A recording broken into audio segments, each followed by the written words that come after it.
The NETATMO Healthy Home Coach is a device that can give you readings letting you know the quality of your home. It can tell you the temperature, the humidity, the CO2 levels, the noise levels, and the air pressure.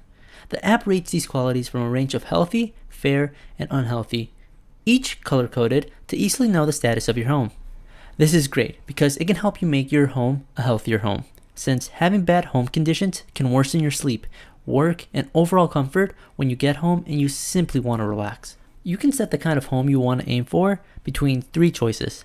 You have whole family, which is the default everyday profile, baby, for rooms with more sensitive newborns to make sure the babies get a good night's sleep, and asthmatic, for people with asthma to make sure humidity levels don't get too out of hand.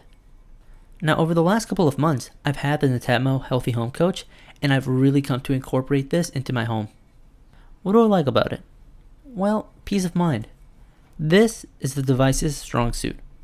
Although it can seem like the device can be telling the obvious when everything seems okay, but sometimes having an objective, quantifiable way to know that my home is healthy and comfortable is nice. It's one less thing to worry about, and that really matters when I have enough to deal with. It's super accessible to get results. HomeKit support allows me to see the condition of my home alongside all my devices, and because of HomeKit, I can ask Siri to give me the quality of my home. What's the temperature of Diego's room? The Diego's room temperature in your home is at 77 degrees Fahrenheit. What's the humidity of the room? Humidity in the Diego's room is dry, at 27%. Now, air quality doesn't quite work in the Home app. It tells you a computed carbon monoxide warning, and it's good to have because it's not going to go off if the air quality is great. But to detect carbon monoxide, you're going to want to have a dedicated detector for something that's serious. It's also binary. It's either okay or bad. So if you want to know exactly how badly the air quality is, you're going to have to open the NETATMO app. Not a big issue, but just kind of annoying. The same thing for noise monitoring. It's one of my favorite measurements since it's really important to take care of your ears, but HomeKit doesn't support noise sensors, so there's nothing to be done quite yet. Now for the app. The app has a quick color-coded system to let you know the condition of your home without having to dive into the specifics. The app also sends in-app notifications when something seems off to quickly know what's off in the home.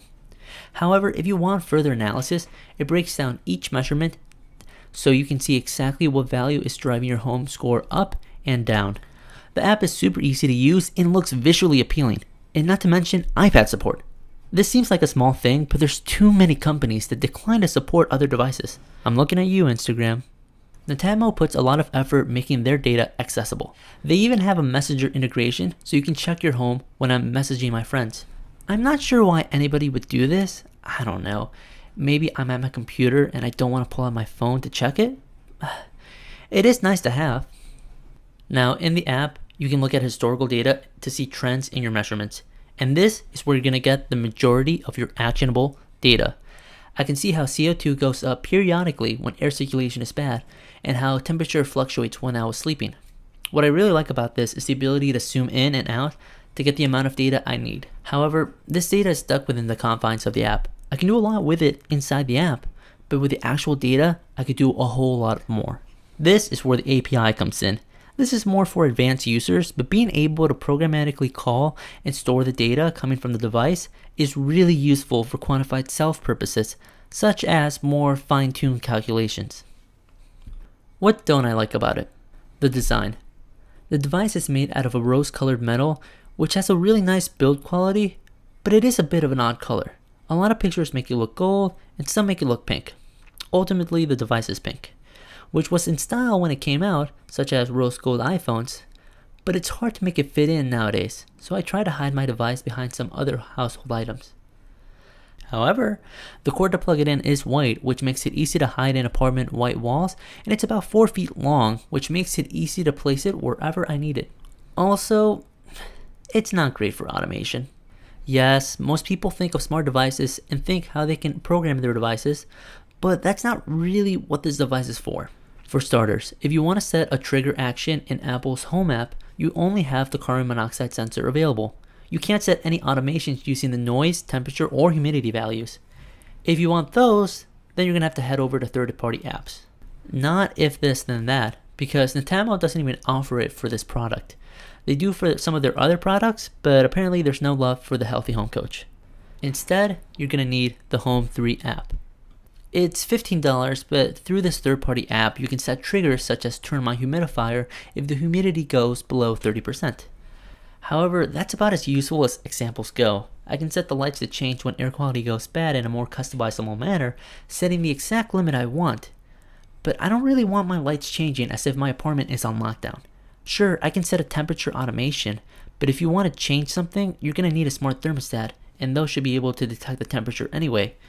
I mean, I guess you can set a fan to turn on when temperature and humidity are off, but I don't think that's the main benefit of this device. Now, should you get it? Yes. I wanted to get it just so I had a better understanding of my home, and it gave me a peace of mind that I wouldn't have otherwise. My apartment doesn't have great heat control, so I can't set the temperature to a precise degree, but knowing the condition helps me feel less paranoid that something is off. It helped me to see how bad my air quality was, to see if I needed an air purifier, or if the issue could simply be resolved by opening my doors more and allowing the air to circulate.